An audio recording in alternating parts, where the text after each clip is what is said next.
तमाम चीजें जब हमारे दिमाग में चलती हैं, तो ऐसे समय पर मुझे 2 शख्सियत बहुत पसंद है जिनको देख करके इंसान को ये कभी नहीं सोचना चाहिए कि मुझसे होगा कि नहीं होगा, बस उसको सही दिशा में मेहनत करते चलना चाहिए।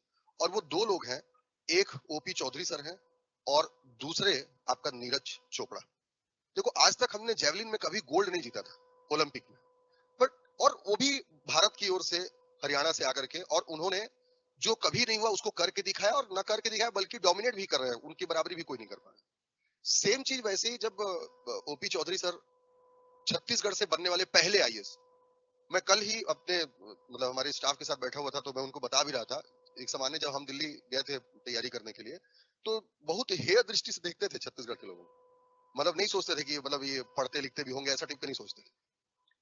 उस समय पर जा करके, क्योंकि वो अपनी माँ के साथ जाते थे ओपी सर, और उनके पिताजी का देहांत हो गया था, वो पेंशन लेने के लिए रायगढ़ में जाते थे जिले में, और वो कलेक्टर को देखते थे कि कलेक्टर कितना कुछ कर सकता है, तो वहां से इंस्पायर होकर के पिताजी की जो रखी रखाई नौकरी थी जो उनको मिल सकती थी उनके बड़े होने के बाद, उनकी माता ने उनको नहीं करने दिया, और वो अपने ड्रीम को परस्यू करने के लिए दिल्ली चले गए।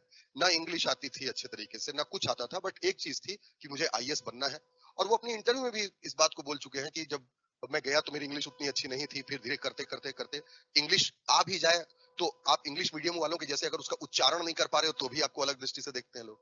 और उन तमाम चीजों से गुजर करके वो छत्तीसगढ़ के पहले आईएएस बने। उसके पहले हम तो सोचते भी नहीं थे छत्तीसगढ़ में। फिर कलेक्ट्री किए, कलेक्ट्री करने के बाद नौकरी छोड़ करके विधायक बनने के लिए एक व्यक्ति जिसके पास सब कुछ था, आईएएस थे, रायपुर के कलेक्टर थे, काम बहुत अच्छा किए थे, आज आप बाजू में नालंदा परिसर जा रहे हो, ये सब उन्हीं का बनवाया हुआ है। तो काम बहुत अच्छा था, नाम बहुत था, सब कुछ था। चुनाव में गए, तब तक लग रहा था बहुत कुछ था, लेकिन चुनाव जब हार गए, पिछला चुनाव, तो चुनाव हारने के बाद एक पल में सब कुछ नहीं था फिर। ना वो आईएएस रहे, ना वो विधायक बन पाए, ना कुछ हुआ उनके साथ। लेकिन उन्होंने वहां पर भी नेगेटिव होना छोड़ करके पूरा समय काम करते रहे और लगातार लगे रहे कि वो कुछ करे। और आज जो मेहनत की उसका परिणाम सामने है कि वो चुनाव जीते हैं, है ना, हो सकता है अच्छा पद भी मिले उनको। तो वो ओपी चौधरी सर हैं। और